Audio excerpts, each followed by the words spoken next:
नमस्कार सभी को।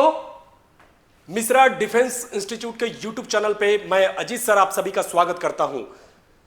मुश्किलों से भाग जाना आसान होता है, हर पल जिंदगी का इम्तिहान होता है। डरने वाले को कुछ नहीं मिलता और लड़ने वाले के कदमों में सारा जहान होता है। बिना विलंब किए मैं आपको मिश्रा डिफेंस इंस्टीट्यूट के टैगलाइन के साथ या पंचलाइन के साथ स्टार्ट करता हूं। हौसला बुलंद है तो मंजिल पास है। कंप्लीट इंफॉर्मेशन लेकर आया हूं आपके लिए एनडीए एग्जाम्स के बारे में, जिसको कंडक्ट कराती है यूपीएससी, और इसका पूरा होल रोड मैप मैं बताने वाला हूं आप लोगों को। बने रहिएगा शुरू से अंत तक। बाकी जो भी इंफॉर्मेशन चाहिए और जितने भी तरह के डिटेल चाहिए, इसमें नीचे हमारा स्क्रीन पे जो है नंबर चल रहा है, उस पर आप कांटेक्ट कर सकते हैं। बाकी और भी बहुत सारे डिटेल के लिए आप हमेशा कॉल करें या बने रहें, जितना भी हो कमेंट करें, आपको मिलते रहेगा इस तरह का वीडियो। चलिए स्टार्ट करते हैं हम लोग, है ना।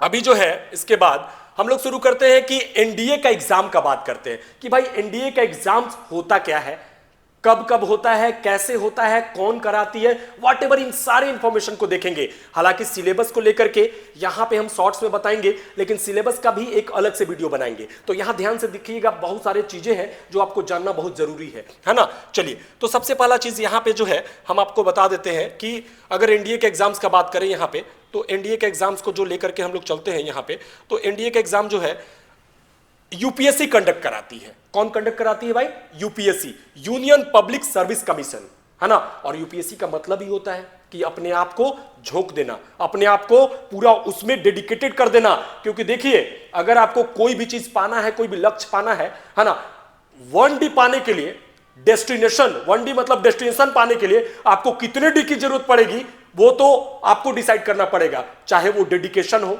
डिटर्मिनेशन हो, डिजायर हो, ये सब की जरूरत पड़ेगी। तो इन सब को जब आप एक साथ लगाएंगे, है ना, तब जाकर के आप एनडीए जैसे एग्जाम्स को क्रैक कर पाएंगे। तो एनडीए का मतलब होता है नेशनल डिफेंस एकेडमी, हिंदी में बोलते हैं राष्ट्रीय रक्षा अकादमी, है ना।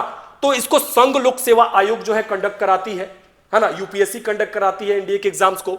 और इसके बारे में तो मैंने बता ही दिया कि इसका पूरा नाम होता है नेशनल डिफेंस एकेडमी।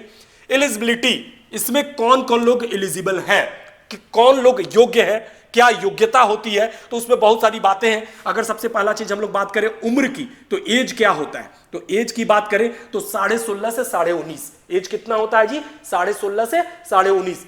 ध्यान दीजिएगा, कभी भी लास्ट का इंतजार मत कीजिएगा।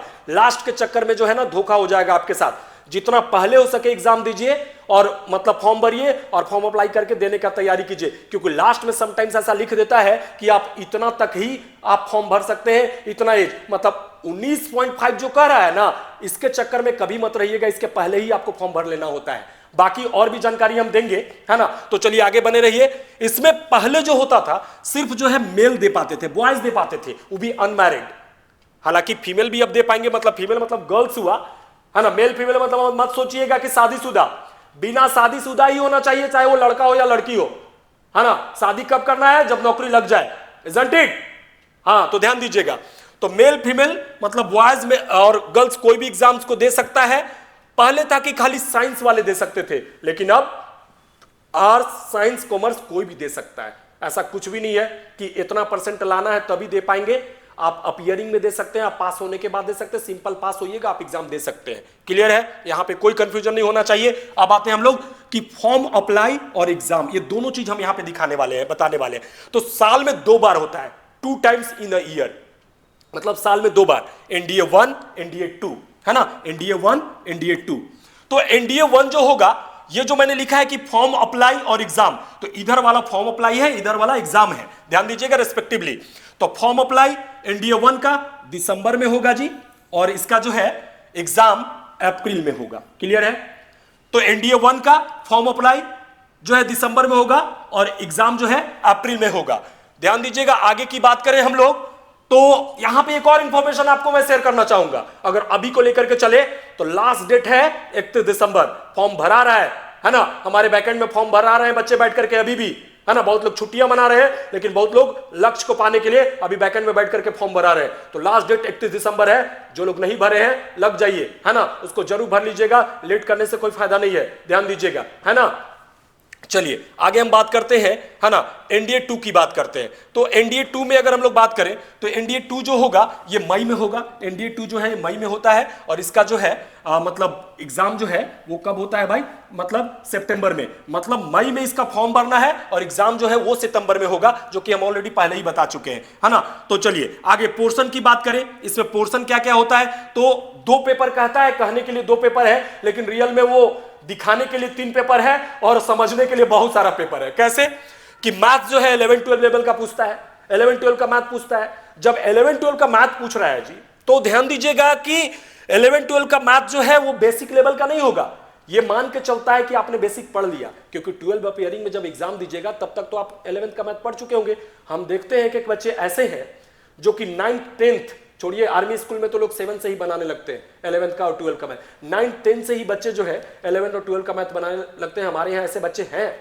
मैं आपको बताऊं कि ये जो एडवांस लेवल का मैथ पूछेगा, जितने भी कंपटीशन में पूछते हैं वो सीधे बेसिक नहीं पूछते। कंपटीशन का मतलब ही होता है लोगों को पछाड़ना, और लोगों को कब पछाड़ पाइएगा, जब आप उन लोग से श्रेष्ठ होइएगा, उन लोग से अच्छा होइएगा। तो 11-12 का मैथ आपको यहाँ कौन पढ़ाएगा, 30 ईयर एक्सपीरियंस्ड AK मिश्रा, 30 साल से पढ़ा रहे हैं मैथ्स वो, है ना। खुद एयरफोर्स में, है ना, एजुकेशनल इंस्ट्रक्टर रहे, वही मैथ्स पढ़ाते हैं। इतना अच्छा मैथ्स पढ़ाते हैं कि बच्चे इजीली जाकर के कंपटीशन में देखते क्वेश्चन को जो है ना मार लेते हैं, भरबली 50% क्वेश्चन को बना लेते हैं।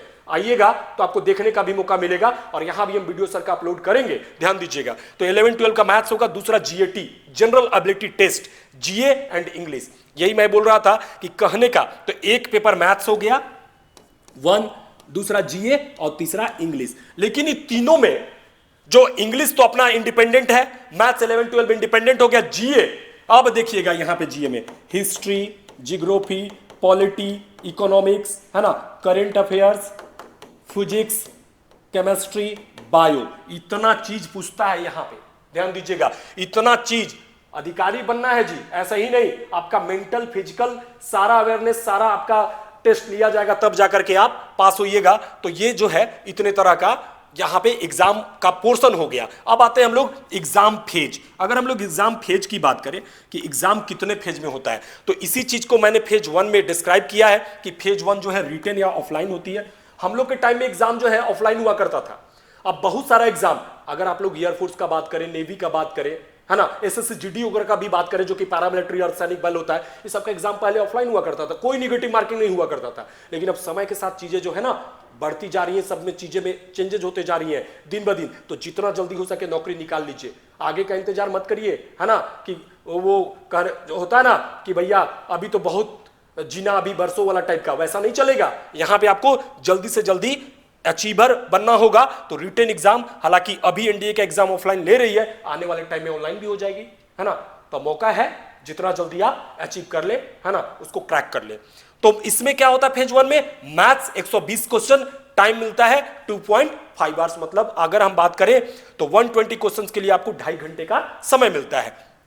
फिर थोड़ा सा अपना लंच उंच कीजिए, बिना लेट किए तुरंत फिर जो है 150 क्वेश्चंस होगा, जिसमें GAT जो मैंने बोला जनरल एबिलिटी टेस्ट, जो कि GA का पूरा जितना भी पार्ट बताया वो, और इंग्लिश 150 क्वेश्चंस के लिए भी आपको उतना ही समय मिलेगा, 2.5 घंटा। तो ये जो है आप पूरा कंप्लीट करेंगे, तब फिर जो है आगे चल करके फेज 2 की बारी आएगी। तो फेज 1 में हमें लगता है कि आशा ही नहीं पूर्ण विश्वास है कि आप लोगों को समझ में आ गया होगा। अब चलते हैं हम लोग फेज 2 में। आइए फेज 2 का बात करते हैं हम लोग, है ना। तो फेज 2 जो है ना, ये जो है हम लोग फेज 2 ले लेते हैं। फेज 2 में जो है, ध्यान दीजिएगा, फेज 2 में SSB एग्जाम होता है ना, सर्विस सिलेक्शन बोर्ड। अब ये जो सर्विस सिलेक्शन बोर्ड है, हालांकि एक पैरामिलिट्री फोर्स में सशस्त्र सीमा बल भी होता है ना, BSF को ये करके बनाया गया है, लेकिन वो अलग चीज है। ये हो गया आपका क्या चीज, सर्विस सिलेक्शन बोर्ड। ये बहुत गजब का चीज होता है, जिसको लोग SSB इंटरव्यू के नाम से भी जानते हैं। इंटरव्यू कहने का है, लेकिन यहां पे आपको सारा चीज होगा, GTI टास्क मिलेगा, PPDT होगा, है ना। इसके लिए भी मैंने एक वीडियो बनाया है ऑलरेडी, मेरा इसी जो है ना ये पे साइट पे, इसी हमारा चैनल पे पड़ा हुआ है पूरा कंप्लीट एनडीए के बारे में इंफॉर्मेशन, कि कैसे SSB का पूरा कंप्लीट इंफॉर्मेशन पड़ा हुआ है, आप देख सकते हैं जाकर के, पड़ा हुआ है। तो ये जो होता है 5 डेज का होता है, कहने का 5 डेज है, लेकिन अगर 0 डे से इंक्लूड करेंगे तो 6 डे। इस पे लोग स्क्रीन इन या स्क्रीन आउट हो जाते हैं, या कॉन्फ्रेंस इन या कॉन्फ्रेंस आउट हो जाते हैं। तो वो चीज पाने के लिए आपको जो है 5 डेज वाला में जो है आपका पूरा फिजिकल, आपका मेंटल, है ना, सब तरह का। यहां पे मैं आपको बताऊं, कहने के लिए तो 3 पेपर है, बिलीव नहीं कीजिएगा, आपका जो है पेन पेपर बेस्ड क्वेश्चन भी आते हैं सामने में, जिसमें कि आपका मैथ्स का, आपका रीजनिंग का, जीए का बहुत सारा चीज होता है वहां पे। 50 क्वेश्चन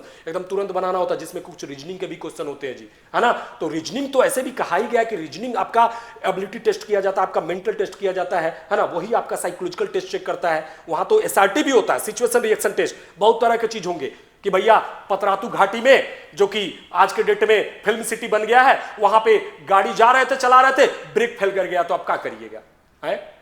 तो इसका आंसर आप कमेंट में दे सकते हैं, आप लिखिएगा कि आप क्या करिएगा। हम देखना चाहेंगे कि कितने लोग कमेंट करते हैं इसके बारे में, तो वो भी आंसर हम आपको देंगे। आप अगर पूछेंगे हमसे कि सर बताइए, तो अगले वीडियो में वो भी बताएंगे आपको, है ना। चलिए, बढ़िया बात है। तो एसएसबी पास कर जाते हैं, एसएसबी ही सबसे बड़ा चीज है ना। बहुत सारे लोग तो स्क्रीन आउट ही हो जाते हैं, बहुत सारे लोग जो है कॉन्फ्रेंस आउट होते हैं, और जो कॉन्फ्रेंस इन हुआ तो फिर तीसरा फेज का मजा लेगा, यानी कि मेडिकल, उसका मेडिकल होगा, मेडिकल एग्जाम। और मेडिकल एग्जाम जो डिफेंस की होती है ना, वेरी टफ। अब उसमें ध्यान रखिएगा, आप जो फौज आपको लेती है ना, तो फौज जिस बंदे को लेती है उसका पूरा बॉडी चेकअप होता है भाई, है ना। आप डॉक्टर के पास जाते हैं तो लाज शर्म को हटा करके आपको मेडिकल कराना पड़ता है, ध्यान रखिएगा। तो आपका मेडिकल चेकअप होता है, मैं क्या कहना चाह रहा हूं आप समझ पा रहे होंगे। पूरा मेडिकल चेकअप होगा, आपका शरीर का ऊपर से नीचे तक एक एक पार्ट का चेक किया जाएगा कि आप कितने फिट हैं। आप फिट हैं तभी आप आगे के लिए हिट होंगे, ना तो वहीं से अनफिट होकर के बाहर आ जाइए। तो मेडिकल में आपका मेंटली, फिजिकली सब चीज चेक किया जाएगा कि कितने आप स्ट्रांग है, और उसके बाद आपको रोबस्ट बनाएगा, तब फिर आपको करेगा। और ये कहां पे होती है? एमएच में, मेडिकल हॉस्पिटल में, है ना। मेडिकल हॉस्पिटल जो होती है एमएच, मिलिट्री हॉस्पिटल, हाँ सॉरी माफी चाहूंगा, मिलिट्री हॉस्पिटल। मिलिट्री हॉस्पिटल जो होती है, ये मिलिट्री तीनों को कहा जाता है, एयरफोर्स, नेवी, आर्मी। तो जनरली जो होता है, अगर रांची की बात करें तो एमएच नामकुम में इसका आपका मिलिट्री हॉस्पिटल में होगा, और हर जगह अपना अपना होता है मिलिट्री का। तो वहां पे आपका क्या होगा कि मेडिकल का टेस्ट होगा। फेज 4 में आते हैं हम लोग, तो फिर अगर यहां पे पास हो गए तो उसके बाद आपको क्या होगा भाई कि मेरिट लिस्ट बनेगा। मेरिट लिस्ट हर लेवल पे देखा जाता है कि कहां पे कितना नंबर लाए, क्या आप प्राप्त किए, वो सब मिला करके आपका मेरिट लिस्ट बनेगा। और मेरिट लिस्ट आ गया मतलब फाइनल समझिए कि यही है, मेरिट लिस्ट आ गया तो आप ज्वाइनिंग हो गया। मेरिट लिस्ट के बाद फिर आपको ज्वाइनिंग लेटर होगा। आजकल तो ऑनलाइन का जमाना हो गया, हम लोग के टाइम में ऑफलाइन आता था। हम लोग पूरा एकदम ये करते थे कि भैया किस दिन डाकिया को कह के रखते थे कि लेकर के आइएगा भैया, ऐसा आने वाला है ना, हम ही को दीजिएगा, किसी और को मत दीजिएगा। लेकिन अब ऑनलाइन का जमाना, सब चीज ट्रांसपेरेंट है, आप देख सकते हैं, जान सकते हैं, है ना। अब होता है कि चलो भैया मेरिट लिस्ट भी हमारा बन गया, सब निकल गया, अब हम ज्वाइनिंग भी जाकर के कर लिए। ज्वाइनिंग करने के बाद अब आपकी शुरू होती है पोस्ट अलॉटेड होगा 3 to 4 ईयर के बाद ट्रेनिंग। माने पहले जो है ट्रेनिंग होगा, जो कब होगा कि जब ट्रेनिंग कर लीजिएगा तब पोस्ट अलॉटेड होगा। ट्रेनिंग जो 3 से 4 साल मैंने लिखा है, ध्यान दीजिएगा, मोटा मोटी जो तीनों में मिलाकर के, एयरफोर्स, नेवी, आर्मी में मिलाकर के जो पोस्ट होती है 370 आसपास होती है पोस्ट, एयरफोर्स, नेवी, आर्मी में। तो ये जो जितने पोस्ट होते हैं, और ये पोस्ट में जो एग्जाम्स के लिए आपको जो ये किया जाता है कि वहां पे आपको 3 साल का एक ट्रेनिंग होगा, जिसमें रिटेन, फिजिकल, हर प्रकार का आपका टेस्ट होगा, है ना। वहां पे वो जो ट्रेनिंग होगा, ट्रेनिंग में फौज की कोई जिम्मा नहीं होती है, अगर आप छोड़ के चले आए या कुछ हो गया कोई नहीं, लेकिन ट्रेनिंग के बाद से फौज आपका पूरा जिम्मेवारी उठाती है ना। आपके डिपेंडेंट, माता पिता, आपके पत्नी, आपके बच्चे, उस सब का फौज जो है पूरा फैसिलिटी देती है, पूरा जबरदस्त। हाँ, एक एनडीए का अधिकारी जब चलता है ना, तो उसका कारवा दिखने को लगता है कि क्या। हालांकि फौज तो अपने आप में एक गर्व की बात है, देश का जो रक्षा करने का बात है वो फौज करती है, और अधिकारी जो है वो बहुत बड़ा रॉयल लाइफ है ना। तो ये ऐसा नौकरी कहीं नहीं है जी, मैं एकदम जो मैंने जो देखा, जो फील किया, उसके अकॉर्डिंग आपको बता रहा हूं। तो 3 से 4 साल का जो ट्रेनिंग होता है जी, 3 साल का ट्रेनिंग होगा मेन, और चौथा साल जो 1 साल होता है ना, वो आपने क्या प्रेफरेंस भरा था फॉर्म में, आपने आर्मी के लिए भरा था कि नेवी के लिए भरा था कि एयरफोर्स के लिए भरा था, उसके अकॉर्डिंग आपका ट्रेनिंग होता है वहां पे, ध्यान दीजिएगा। तो यहां पे हो गया, ये ट्रेनिंग वाला बात क्लियर हो गया। अब आते हैं आर्मी में। मैं बताऊं, आर्मी में जो सबसे बड़ा पोस्ट होता है ना, कोई बता सकता है? Field marshal. तो फील्ड मार्शल तक पहुंचने के लिए आपको शुरुआत किया जाता है लेफ्टिनेंट से, अपने कैलिबर के तहत आप फील्ड मार्शल तक पहुंच सकते हैं। तो आर्मी में आप लेफ्टिनेंट, है ना। दूसरा, अगर हम लोग नेवी की बात करें तो सब लेफ्टिनेंट, है ना, एडमिरल होता है। नेवी में अगर सबसे बड़ा पोस्ट कोई होता है ना तो होता है एडमिरल। तो एडमिरल तक पहुंचने के लिए आप सब लेफ्टिनेंट से ज्वाइन करते हैं इंडिया के थ्रू, और एडमिरल तक पहुंचिए, आपका कैलिबर है तो वहां तक जाइए, है ना। पूरा लाइफ जो है ना ग्लोरियस से भरा हुआ है ना। और अगर एयरफोर्स की बात करें तो फ्लाइंग ऑफिसर है ना। मैंने वहां पे बात किया था फील्ड मार्शल, यहां पे होता है एयर चीफ मार्शल, वही चीज हो गया। एयर चीफ मार्शल जो है सबसे बड़ा पोस्ट होता है, वहां तक पहुंचने के लिए आप शुरू करते हैं फ्लाइंग ऑफिसर से ज्वाइनिंग होती है, वहां तक जाइए, अपना जितने भी तरह का जितना भी है आपका लड़ाकू विमान वगैरह उड़ाइए, सभी कीजिए, हर तरह से वहां तक पहुंच जाइए, है ना।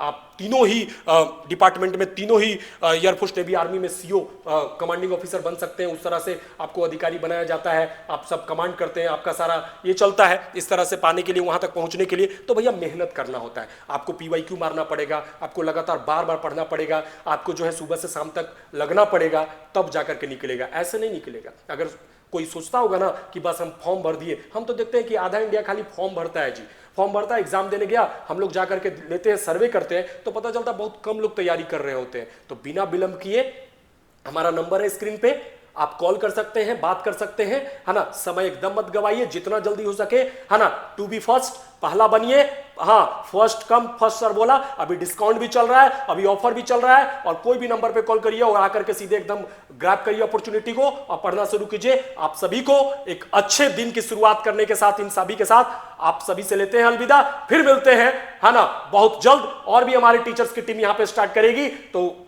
लेते हैं विदा। धन्यवाद, थैंक यू, नमस्कार।